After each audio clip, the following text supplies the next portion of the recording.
Fala Calder, seja muito bem-vindo a mais um vídeo aqui do Flutter Dicas. E nesse vídeo eu vou mostrar um método muito interessante que eu uso para você inicializar o seu aplicativo, tá? O problema é que eu vejo muita gente inicializando o aplicativo delas de forma errada, de uma forma que fere o primeiro princípio aí do Solid, que é o Single Responsibility, né? O princípio de responsabilidade única, tá? E isso não é legal, né? Porque deixa o aplicativo um pouco mais difícil, né, de fazer manutenção, deixa ele um pouco mais sujo, né, você não consegue deixar ele limpo, né, de uma forma fácil, né, de ler e de dar manutenção, tá? Então eu vou mostrar como que as pessoas, que eu vejo muita gente, muito developer, né, fazendo aí, e eu vou mostrar o método que eu utilizo para resolver esse problema, tá bom? Bom, o que acontece? Aqui nesse aplicativo, tá? Bem pequeno, que eu criei, a gente tem apenas duas telas, uma home screen, né? Com um app bar e um texto aqui home screen, e um é o log screen com apenas o texto aqui do login screen no app bar, tá?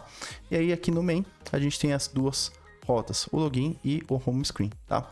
Então, na inicialização do aplicativo, o que a gente normalmente faz, né? Quando a gente tem um aplicativo com autenticação, a gente precisa ver, né, se o usuário está autenticado para poder então, né, escolher qual rota a gente vai, se a gente vai para o login ou se a gente vai para a home, certo? Então o problema é que muita gente, né, já inicializa isso aqui, tá bom? E isso não é legal, tá? O legal é a gente fazer uma forma, né, com que a gente deixe essa responsabilidade para um outro widget que não seja o Material App, porque o Material App tem que fazer coisas apenas que são da responsabilidade dele. E não é responsabilidade do Material App a gente pegar o token do usuário, né, para saber se ele está logado ou não. E, por exemplo, também a gente inicializar o Firebase, né, que tem muita gente que vem aqui, ó, coloca o widget binding, widget flutter binding.ensure initialized, né, que é uma função que a gente precisa utilizar, né, usar, né, para que a gente consiga então poder, né, para a gente poder então inicializar aqui o Firebase, tá? Então, se você tem um package do Firebase, você precisa adicionar essa função antes, né, porque o Firebase ele usa métodos nativos, né, e para você então poder usar os métodos nativos, você precisa ter certeza que o Flutter Binding ele foi inicializado, tá? Mas, então, o que eu quero dizer é que muita gente inicializa Firebase, inicializa Push Notification e outras coisas aqui dentro do main ou aqui dentro, né, do Stateless Widget, tá? Ou transforma até esse Stateless em um Stateful e inicializa tudo aqui no Material App, tá? O que é uma forma bem desorganizada, diríamos assim, tá?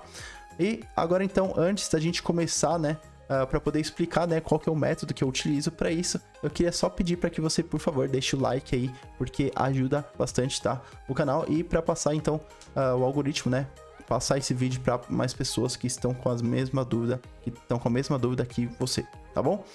Muito obrigado e bora lá então. Bom, vamos lá. O que a gente vai fazer aqui?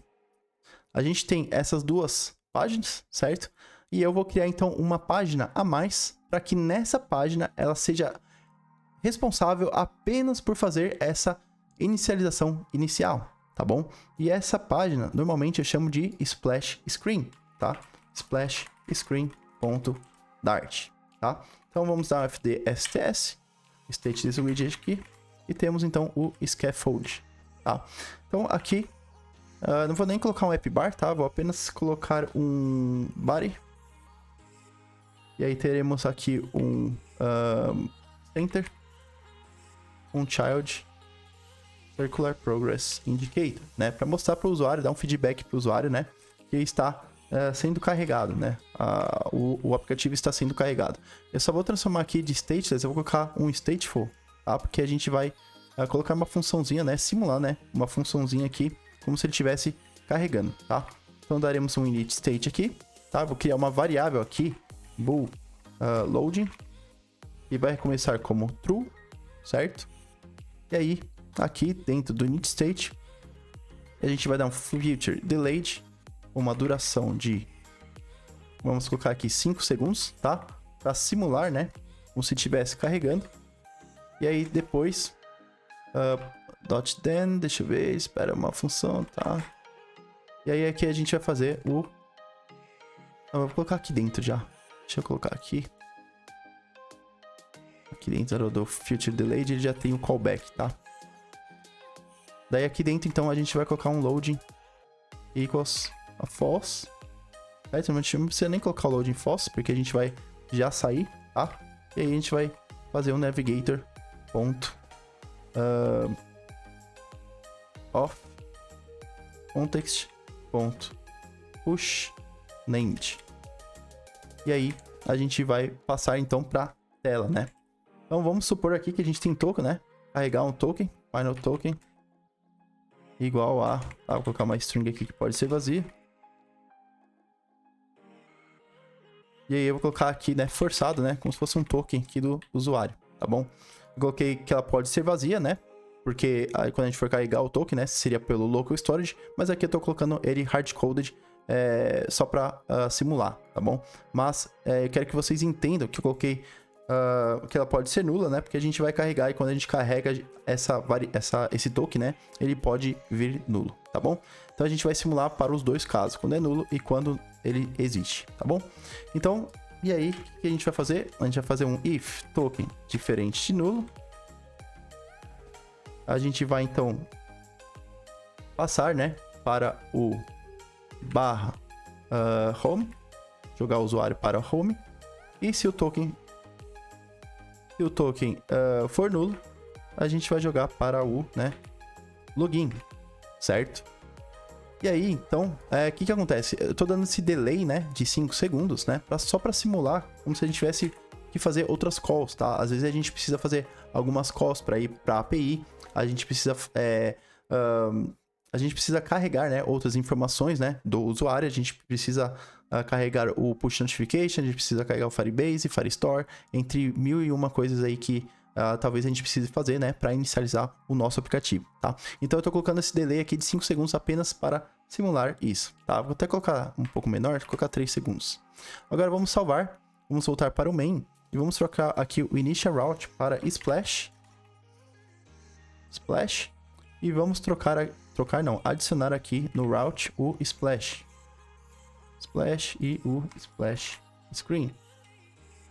Vamos salvar e agora atualizar, dar um hot restart.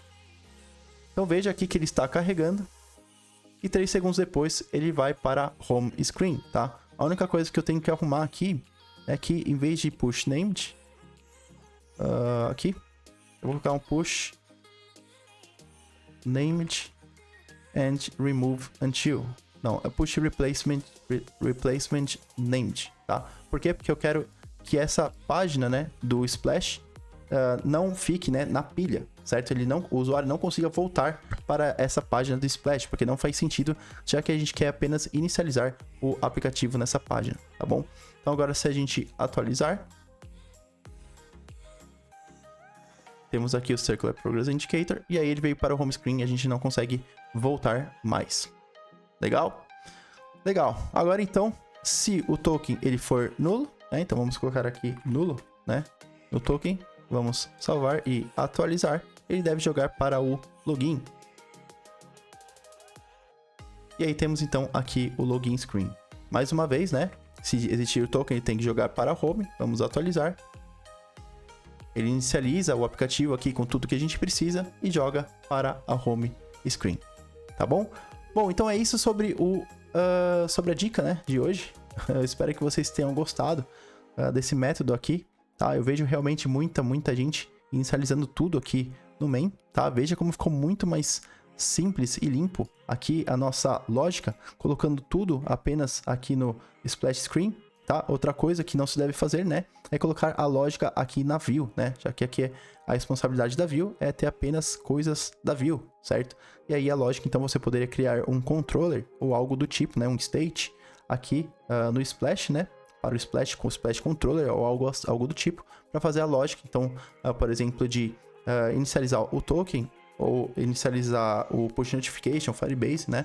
E aí sim, você então chama a call, né, do controller e aí fica aqui muito mais simples, né, de ler e deixando a responsabilidade da view apenas para a view, tá bom? Então é isso, Coder, espero que tenha gostado. Se quiserem se aprofundar mais em Dart e Flutter, o primeiro link aí na descrição, tá bom? Se curtiu, deixa o like, se não tiver inscrito ainda, se inscreve aí, fechou? Valeu, Coder, e até a próxima!